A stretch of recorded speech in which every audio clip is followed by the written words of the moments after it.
찬송가 488장으로 찬송하시겠습니다. 488장 찬송입니다.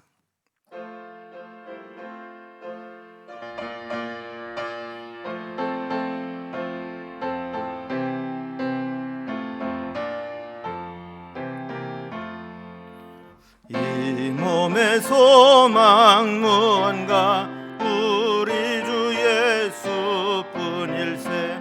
우리 주 예수밖에는 믿으리 아주 없도다. 주 나의 반석이시니 그 위에 내가 서리라. 그 위에 내가 서리라. 무섭게 바람 부는 밤 물결이 높이 설렐 때 우리 주 크신 은혜에 소망에 닻을 주리라. 주 나의 반석이시니 그 위에 내가 서리라. 그 위에 내가 서리라. 세상에 믿던 모든 것 끊어질 그날 되어도 구주의 언약 믿사와 내 소망 더욱 크리라. 주 나의 반석이시니 그 위에 내가 서리라. 그 위에 내가 서리라. 바라던 천국 올라가 하나님 앞에 배울 때 구주의 의를 힘입어 어여시 바로 서리라. 주 나의 반석이시니 그 위에 내가 서리라. 그 위에 내가 서리라. 아멘. 오늘 우리에게 주신 하나님 말씀은 구약성경 욥기 30장 1절에서 15절까지 말씀입니다. 욥기 30장 1절에서 15절까지 이 말씀을 제가 봉독해 올리겠습니다. 욥기 30장 1절에서 15절까지 말씀입니다. 그러나 이제는 나보다 젊은 자들이 나를 비웃는구나. 그들의 아비들은 내가 보기에 내 양떼를 지키는 개 중에도 둘만하지 못한 자들이니라. 그들의 기력이 쇠잔하였으니 그들의 손에 힘이 내게 무슨 소용이 있으랴. 그들은 곧 궁핍과 기근으로 인하여 파리하며 캄캄하고 메마른 땅에서 마른 흙을 씹으며 떨기나무 가운데에서 짠 나무를 꺾으며 대쌀이 뿌리로 먹을거리를 삼느니라. 무리가 그들에게 소리를 지르므로 도둑같이 사람들 가운데서 쫓겨나서 침침한 골짜기와 흙구덩이와 바위굴에서 살며 떨기나무 가운데에서 부르짖으며 가시나무 아래에 모여 있느니라. 그들은 본래 미련한 자의 자식이요 이름 없는 자들의 자식으로서 고토에서 쫓겨난 자들이니라. 이제는 그들이 나를 노래로 조롱하며 내가 그들의 놀림거리가 되었으며 그들이 나를 미워하여 멀리하고 서슴지 않고 내 얼굴에 침을 뱉는도다. 이는 하나님이 내 활시위를 늘어지게 하시고 나를 곤고하게 하심으로 무리가 내 앞에서 굴레를 벗었음이니라. 그들이 내 오른쪽에서 일어나 내 발에 덫을 놓으며 나를 대적하여 길을 에워싸며 그들이 내 길을 헐고 내 재앙을 재촉하는데도 도울 자가 없구나. 그들은 성을 파괴하고 그 파괴한 가운데로 몰려드는 것 같이 내게로 달려드니 순식간에 공포가 나를 에워싸고 그들이 내 품위를 바람같이 날려버리니 나의 구원은 구름같이 지나가 버렸구나. 아멘. 우리는 어제 욥의 친구들을 향해서 아주 좋았을 때 기억들을 추억하면서 나도 한때 하나님의 은혜 가운데 이렇게 은혜와 축복 가운데 행복과 번영을 누리며 살았던 적이 있었다. 라는 이야기를 한 적이 있습니다. 그런데 오늘 30장에 오게 되면 분위기가 완전히 바뀌게 됩니다. 갑자기 봄날은 지나가고 폭풍이 쳐서 모든 것을 잃어버린 아주 한겨울 그 눈보라가 치는 것과 같은 자신의 처지를 한탄하게 됩니다. 마치 운동 경기로 말하면 이기고 승리하고 있다가 마지막에 역전당한 것과 같은 그런 모습이라는 것이죠. 우리 한 가지 또 기억해야 될 것은 아직 욥의 인생은 끝나지 않았고 또 우리도 어떤 어려움과 고난의 시간을 보낸다 할지라도 아직 우리에게 후반전이 남아있고 아직 재역전할 수 있는 기회가 있다는 겁니다. 그러나 어쨌든 지금 욥의 모습을 보면 29장에 살펴본 것과 같이 그렇게 아주 좋았던 시절의 모습과는 정반대로 얼마나 자신의 모습이 비참한 처지가 되었는가 하는 것을 이야기하고 있습니다. 자, 이제 30장을 들어와서 1절부터 한번 보도록 하겠습니다. 1절에 보면 그러나 이제는 나보다 젊은 자들이 나를 비웃는구나. 그들의 아비들은 내가 보기에 내 양떼를 지키는 개 중에도 둘만하지 못한 자들이니라 그랬습니다. 여러분, 우리가 어제 살펴본 29장에 보면 욥은 모든 사람들에게 아주 존경받는 모습을 이제 보게 됩니다. 젊은이들에게도 존경을 받고 아주 어려워할 정도로 그렇게 경외의 대상이 되었고 나이 든 사람들도 일어서서 그를 영접해 줄 정도로 그렇게 존중해 주었죠. 그가 무슨 말을 하든지 모든 사람들은 그의 말을 잘 받아주었고 그 말대로 잘 따랐습니다. 그런데 30장에 오면 정반대로 아주 젊은 이들도 비웃고 멸시하게 되고 또 그럴 만한 사람이 비웃고 멸시하면 뭐 그런 다치는데 전혀 그럴 형편이 아닌 사람들조차도 그렇게 멸시했다라는 거예요. 욥이 당하고 있는 가장 큰 고통 중에 하나는 이렇게 사람들로부터 멸시당하는 것이었습니다. 사람들은 힘이 있거나 높은 자리에 있거나 돈이 있으면 그 사람으로부터 뭔가 이익을 얻기 위해서 잘 보이려고 애를 쓰고 좋은 관계를 맺으려고 합니다. 그런데 막상 그가 모든 것을 잃어버리고 아무것도 해줄 게 없다 판단이 되면 그때부터 달라지게 되는 거죠. 욥도 29장에서는 욥이 얼마나 잘 나가는 사람이었고 영향력이 있었던 사람인가를 이야기하지 않습니까? 그런데 욥이 모든 것을 잃어버리고 나자 사람들은 욥을 함부로 대하기 시작했고 비웃기 시작했습니다. 그러면 그렇지 뭐 네가 뭐 얼마나 잘나서 뭐 이런 이제 투였던 거죠. 심지어 그들의 아비들은 내 양떼를 지키는 개 중에도 둘만하지 못한 자다. 아주 이제 비천한 자를 이렇게 표현한 건데 그런 아주 비천한 자들조차도 욥을 비웃고 조롱하고 멸시하게 되었다라는 겁니다.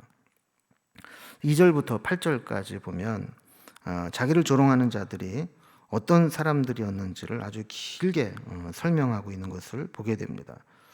그러니까 아까 이야기했던 것처럼 이렇게 아주 비천한 자들이 자기를 조롱했다 그러는데 그들이 어떤 사람인가? 2절부터 8절까지를 한번 쭉 봅니다. 그들의 기력이 쇠잔하였으니 그들의 손의 힘이 내게 무슨 소용이 있으랴.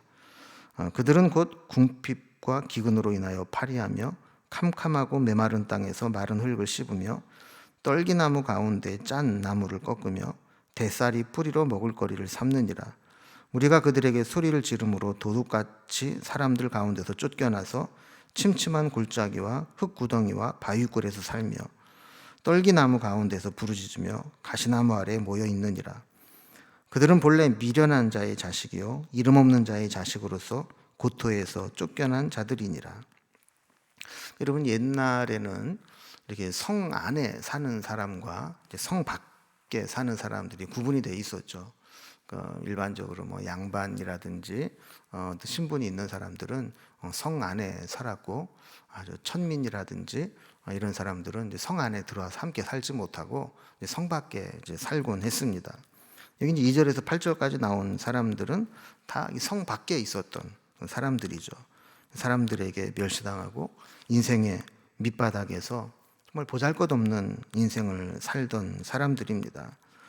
어떻게 보면 욥이 한참 잘 나갈 때에는 욥에게 도움을 요청하러 오지 않는다면 욥을 만날 수조차 없는 그런 사람이었죠. 욥은 이제 성 안에서 아주 부유하고 존경받고 높은 지위를 가지고 살았던 사람이라면 지금 2절에서 8절까지 언급되어 있는 사람들은 거의 성 밖에서 그냥 자연인 수준으로 살아가고 있는 그런 이제 비천한 사람들이었죠. 그런데 욥이 고난을 당하고 비참한 처지에 처하게 되자 이런 사람들이 욥을 비웃고 나섰다라는 거예요. 뭐 너나 나나 다를 게 뭐 있냐? 뭐 한참 뭐 잘 되고 잘 나갈 때 뭐 그렇게 뭐 고개 뻣뻣이 들고 살았지만 지금 보니까 뭐 너나 나나 뭐 처지가 오히려 나보다 못하지 않냐? 이러면서 이제 멸시를 하고 비웃음을 당하게 되었다라는 겁니다. 9절과 10절을 보면 이런 사람들에게 욥이 당한 멸시와 수모가 어떠했는지를 이렇게 기록합니다. 이제는 그들이 나를 노래로 조롱하며 내가 그들의 놀림거리가 되었으며 그들이 나를 미워하여 멀리하고 서슴지 않고 내 얼굴에 침을 뱉는도다. 그러니까 조롱을 받고 놀림거리가 되고 대놓고 미워하고 심지어는 얼굴에 침을 뱉는 것조차 서슴지 않고 했다라는 거예요. 여러분, 사람이 신체적으로 고통을 당하는 것보다 사실 이게 정신적으로 당하는 고통이 더 크죠. 그리고 또 모욕을 당하고 멸시를 당하고 조롱을 당하고 하는 것이 더 힘들죠. 그것도 만약에 내가 뭐 그럴만하고 또 실수하고 잘못하고 또 내 문제가 있어서 그것을 이야기해도 사실은 마음이 편치 않고 불편합니다. 그런데 그렇지 않은 상태에서 이렇게 멸시를 당하고 함부로 얼굴에 침을 뱉는 것도 서슴지 않고 이런 조롱을 당하게 될 때 욥이 얼마나 이렇게 힘들고 고통스러웠겠어요. 여러분, 이럴 때 우리에게 중요한 것은 어떻게 해석해야 되느냐 하는 거죠. 이럴 때 이것을 막 인간적으로 감정적으로 너희들이 그랬어, 내가 언젠가 다시 재기하게 되면 너희들 가만히 안 둘 거야, 막 이러면서 복수의 칼날을 갈고 원망하고 이렇게 살아갈 거냐. 욥은 그렇지 않았다는 거예요. 일단 욥은 자기에게 이런 멸시와 모욕과 조롱이 다가올 때 그것을 어떻게 해석할까, 하나님 앞에 가지고 나아갔던 것들을 보게 됩니다. 11절에 보면 그가 당한 고난과 이런 처지를 이렇게 해석합니다. 이는 하나님이 내 활 시위를 늘어지게 하시고 나를 곤고하게 하심으로 무리가 내 앞에서 굴레를 벗었음이니라 그랬습니다. 지금 이제 자기 자신을 이제 어떻게 표현하냐면 늘어지는 활 시위와 같다라는 거예요. 여러분, 이제 활은 이렇게 팽팽해야 화살을 날아가게 하는 힘이 생기게 되는 겁니다.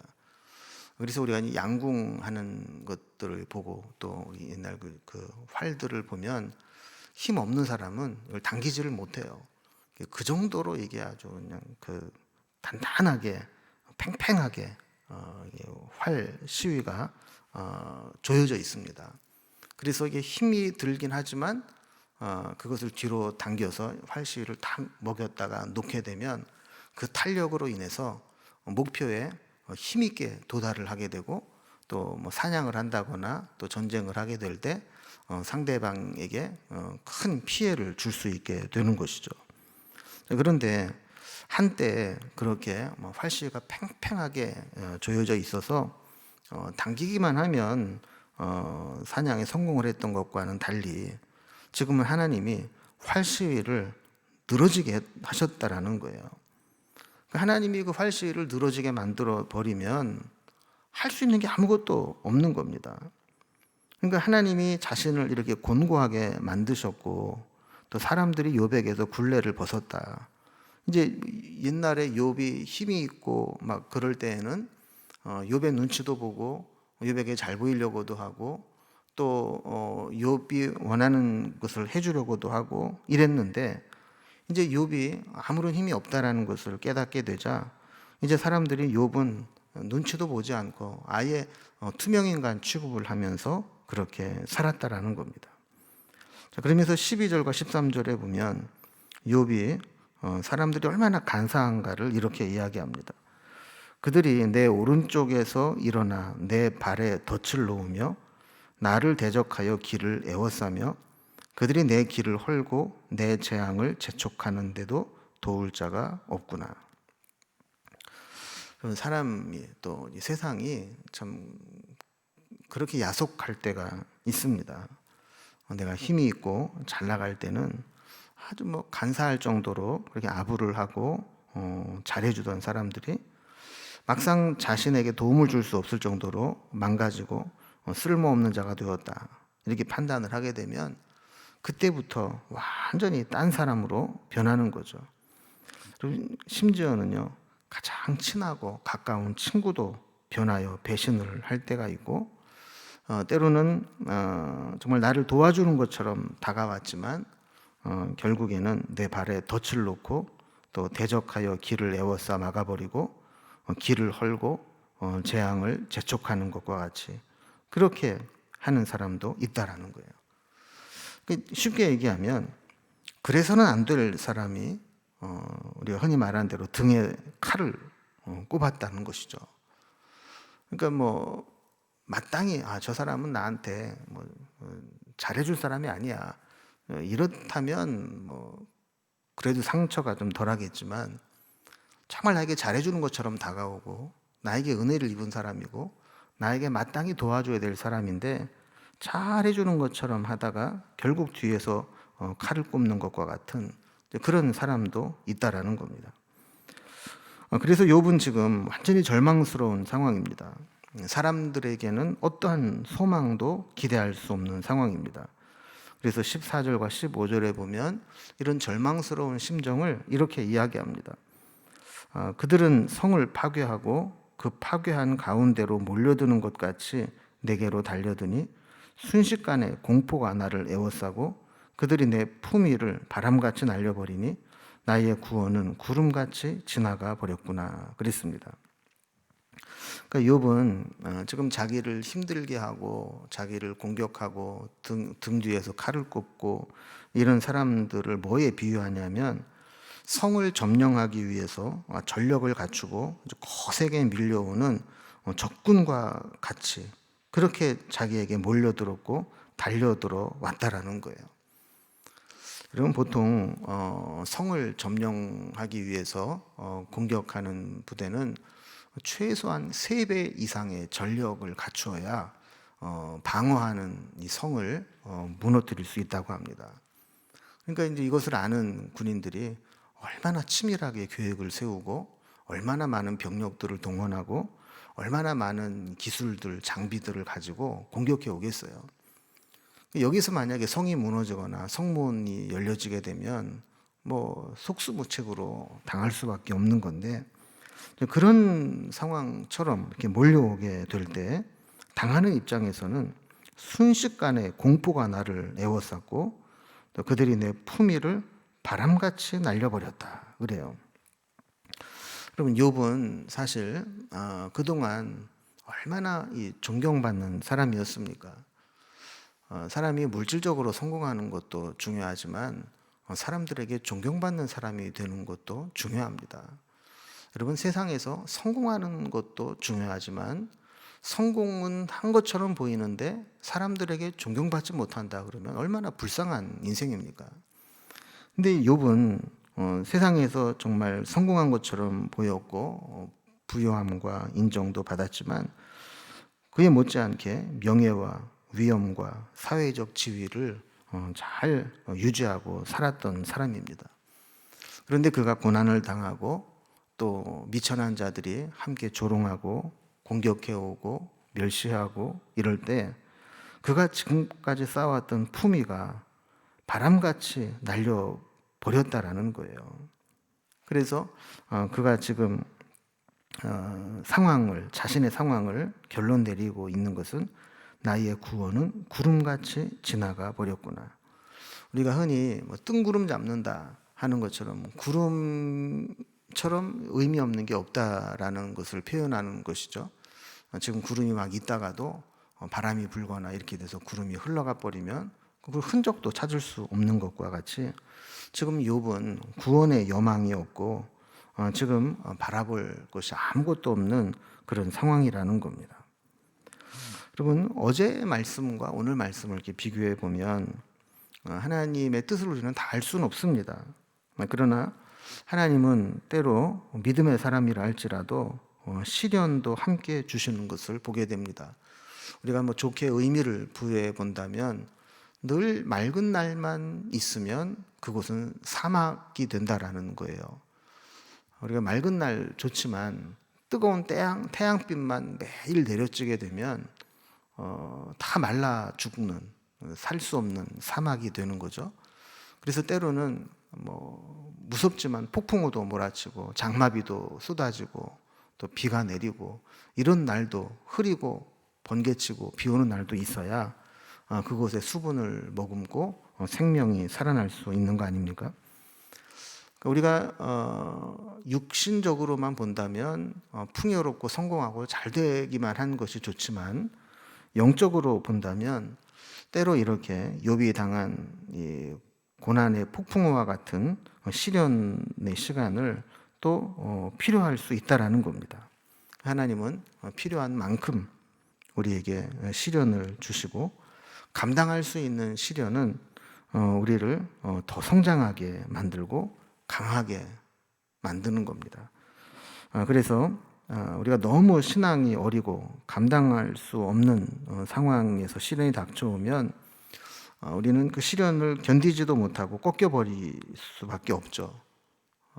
그래서 하나님은 우리에게 감당할 만한 시험만 허락하신다. 감당하지 못할 시험을 허락지 않으신다. 이렇게 말씀하시는 것을 보게 됩니다.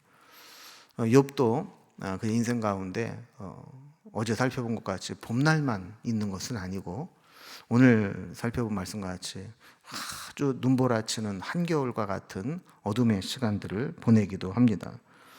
그러나 그 가운데에서도 우리는 하나님께서 나에게 왜 이런 고난을 주시는가를 생각하고 하나님을 붙잡을 수 있다면 그 고난을 잘 이겨내고 결국에 하나님께서 내게 주신 고난의 의미를 깨닫게 될 수 있다라는 겁니다. 아까도 잠깐 말씀을 드린 것처럼 뜨거운 태양만 비추면 그것은 생명이 살 수 없는 사막이 되기 때문에 때로 우리에게 장마비와 같은 그런 비를 내리시는 것과 마찬가지로 우리의 영혼이 하나님을 끝까지 찾고 하나님을 의지하기 위해서는 늘 풍요로움만 가지고는 안 된다는 것이죠. 우리의 심령은 은혜와 축복만 받으면 교만해지고 하나님을 떠나고 아나무인이 되고 내 멋대로 살아갈 수 있는 그런 본성을 가지고 있기 때문에 하나님은 때로 내 삶의 자리에서 은혜의 자리, 축복의 자리에서도 하나님, 이 모든 것이 하나님으로부터 왔고 하나님과 연관되어 있다는 사실을 기억하도록 하기 위해서 이런 고난과 시련을 주기도 하신다라는 겁니다. 여러분, 이때 우리가 하나님을 붙잡고 하나님을 의지하게 되면 하나님이 다시 욥을 회복시키시는 것처럼 우리도 회복시켜 주실 것입니다. 혹시 인생에 이런 절망적인 상황을 보내고 있는 시간이 있다면 욥과 같이 하나님이 내 활시위를 늘어뜨리고 곤고하게 하실 때도 있지만 그러나 때가 되면 다시 회복시키실 것이다 라는 사실을 믿으면서 오늘 하루도 믿음으로 승리하는 하루가 될 수 있기를 주님의 이름으로 기원합니다. 기도하겠습니다. 하나님 아버지, 욥이 늘 인생의 봄날만 있는 것은 아니고 눈보라치는 겨울과 같은 혹독한 시련의 시기를 겪기도 하지만 그것이 하나님이 나에게 그렇게 허락하셨다라는 사실을 깨닫고 하나님을 마지막에 찾게 되는 욥과 같이 우리도 감당할 만한 시험 외에는 허락지 않으신 하나님의 섭리와 뜻을 깨달아 분별하게 하시고 고난의 시간들을 보낼 때 낙심하고 좌절할 것이 아니라 그 속에서 다시 힘주시고 피할 길을 내시고 다시 우리를 일으키시는 그 하나님을 바라보며 이겨내는 삶을 살아갈 수 있도록 인도해 주옵소서. 오늘도 우리에게는 하나님의 은혜가 필요함을 고백하고 하나님의 인도하심 가운데 살아가기를 소망하오니 우리를 붙잡아 주시고 우리의 언행심사를 지켜주시고 우리의 마음의 생각을 지킬 수 있도록 도와주시고 하나님의 뜻대로 믿음으로 승리하는 삶을 살아가는 저희들이 되게 하여 주옵소서. 기도한 것들이 오랫동안 응답되지 않아 낙심하지 않도록 때가 되면 하나님께서 기도의 응답들을 허락해 주시고, 엘리야가 기도할 때 7번째 기도할 때 손만한 구름이 지중해에서 떠오르는 것을 보여주셨던 것처럼 우리에게도 기도 응답의 사인들을, 그 증거들을, 간증거리들을 나타내시고 보여주시옵소서. 오늘도 기도하며 나아갈 때 우리 기도를 들어주시고 인도하여 주시고 이끌어 주옵소서. 예수님의 이름으로 기도드리옵나이다. 아멘. 오늘도 각자 가지고 오신 기도의 제목들로 기도의 자리로 나아가겠습니다.